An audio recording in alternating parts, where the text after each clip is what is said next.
Some left behind critically acclaimed performances, others millions in record sales. But they all left behind a sea of heartbroken fans when they passed away before their time. These are the celebrities who died at the peak of their fame. Cory Monteith. Thanks to his career-defining role as Finn Hudson on Glee, Cory Monteith became a superstar. After his fatal overdose on heroin and alcohol on July 13, 2013, he was written off the show in a loving tribute, but Glee was just a springboard for the promising young star. In fact, the 31-year-old Monteith had just completed a stint in rehab and was already embarking on a burgeoning film career at the time of his death. In perhaps a somewhat macabre testament to Monteith's star power, Glee creator Ryan Murphy acknowledged to Entertainment Weekly that losing the actor changed the show forever, saying, "What started off as being such a great celebration of love and acceptance ultimately became about darkness and death." Paul Walker. It's undeniable that Paul Walker was at the peak of his fame when he died in a gruesome car accident on November 30, 2013. It was a hauntingly ironic demise for the star of the Fast and the Furious franchise, which heavily features increasingly outlandish stunts involving cars. Walker died before production was finished on Furious 7, which grossed more than $353 million in the United States. A box office record at the time not only for the series, but also for Walker's career. The Furious franchise earned Walker and several co-stars spots on Forbes' list of top-grossing actors for 2013. At the time of his death, Walker was putting in some of his best performances in side projects such as Brick Mansions and Hours. In addition to experiencing profound professional growth, Walker was also beloved by fans. A reported 5,000 mourners showed up for his public memorial at the site of his fatal crash. Heath Ledger. Posthumously earning an Oscar has to be the biggest indicator that an actor died at the exact apex of their career. Heath Ledger would have continued churning out fantastic performances had he not overdosed on prescription drugs in 2008 at age 28. But nobody can argue with the fact that his Joker in The Dark Knight was the game changer for his craft. In fact, he was planning to return to the franchise in The Dark Knight Rises. Unfortunately, Ledger passed away long before that film began production in 2011. At the time of his death, Ledger was in the middle of shooting the Imaginarium of Dr. Parnassus. And director Terry Gilliam had nothing but praise for the actor, writing for the New York Post, "It still rankles with me that he's dead, because he would have been streets ahead of anyone else in his generation. Ledger just kept getting better and better. He was fearless." Anton Yelchin. While he may never have achieved the mainstream name recognition of his Star Trek reboot co-stars Chris Pine and Zachary Quinto, Anton Yelchin was well on his way toward just that when he died tragically in a freak accident on June 19, 2016, after being pinned between his car and a brick mailbox pillar.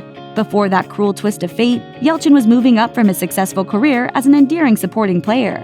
Yelchin's director on one of his last projects, Thoroughbreds, seemed to concur with that sentiment, telling the New York Post, "I thought Yelchin had such a lovely off-kilter leading man energy. He always just jumped off the screen for me."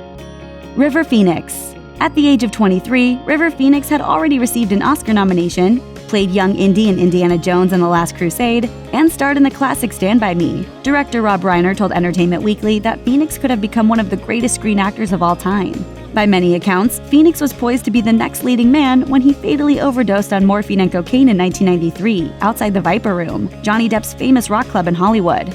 Consider these coveted roles he was planning to play before he passed away. Christian Slater snagged Phoenix's slot in the smash hit Interview with the Vampire, and an up-and-coming Leonardo DiCaprio earned praise for his bust-out star performance in The Basketball Diaries. Lisa Left Eye Lopes.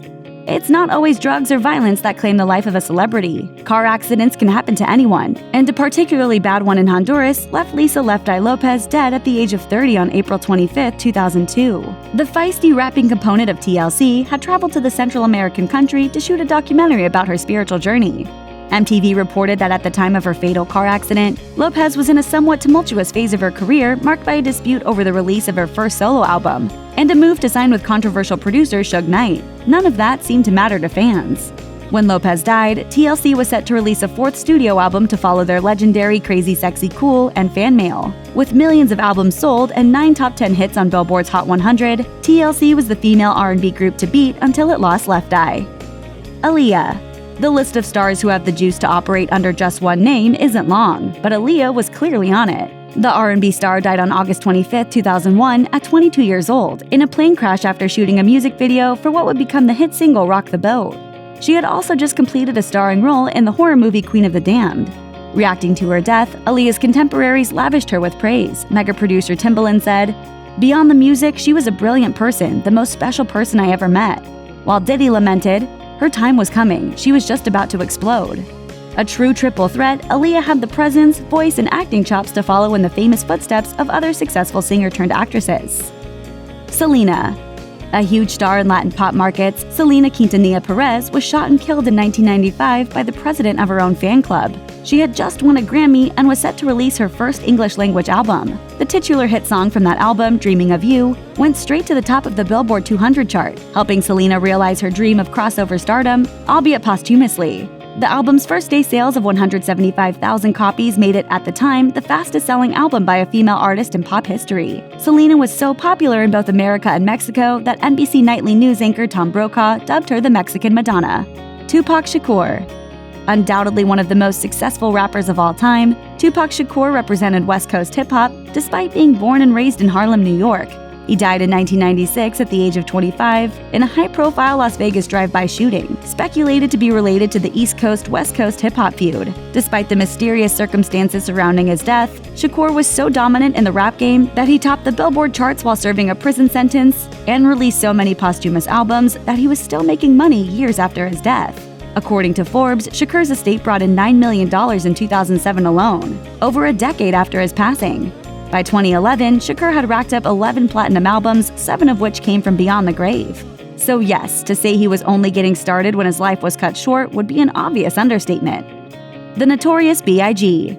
Like Tupac Shakur, rapper Christopher Biggie Smalls Wallace died violently in a drive-by shooting, which was also widely attributed to hip-hop's East Coast-West Coast beef. Investigations later suggested both shootings were a result of gang affiliations. Wallace died in early 1997 at age 24, just before the release of his aptly titled double album, Life After Death, which skyrocketed to the top of the charts and became one of only a few diamond-certified albums in the rap genre. Wallace was clearly on the very cusp of an already influential career, which many agree changed hip-hop forever. Brandon Lee. Son of martial arts and screen legend Bruce Lee, Brandon Lee's life ended in March 1993 after a freak accident on the set of the cult classic film The Crow. A co-star fired an improperly prepared prop gun at Brandon, causing a projectile fragment to puncture his abdomen and aortic stem. He died the next day. Lee's role in The Crow was not only a star-making moment for Lee, but it was also the highest-grossing film of his brief career. Brandon's follow-up to The Crow was supposedly an action thriller about an officer sent on a chase by a deceptive villain. If that sounds familiar, it's because after Lee's death, that film was recycled into the plot of the blockbuster hit Die Hard with a Vengeance. Philip Seymour Hoffman. Already established as a veteran actor who could tackle comedy or drama, Philip Seymour Hoffman passed at the point in his career where just lending his name to a project gave it credibility. Hoffman reportedly succumbed to an overdose, a mix that included heroin, cocaine, benzodiazepines, and amphetamine.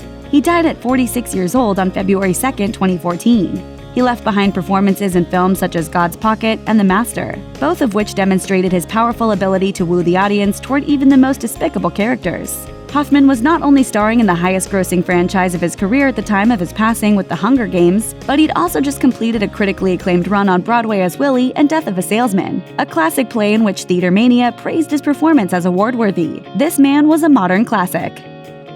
Chris Farley. On December 18, 1997, just 2 years after the end of his star-making run on Saturday Night Live, Chris Farley reportedly died at age 33 from an overdose of cocaine and morphine. His notorious drug use mirrored his larger-than-life persona, both of which were said to have masked his insecurities as a comedic performer. Attempting rehab an astounding 17 times, Farley couldn't beat back his personal demons. At the time of his death, Farley had successfully transitioned from TV to film. Even the critically panned Beverly Hills Ninja brought in box office figures on par with his well-received earlier efforts in Tommy Boy and Black Sheep. In short, fans were still there for him, even if the critics weren't. Rolling Stone reported that Farley was earning around $6 million per movie, and he was supposedly considering tackling a dramatic role in a biopic about comic legend Fatty Arbuckle. That's a testament to the star power he, sadly, never saw in himself. John Candy.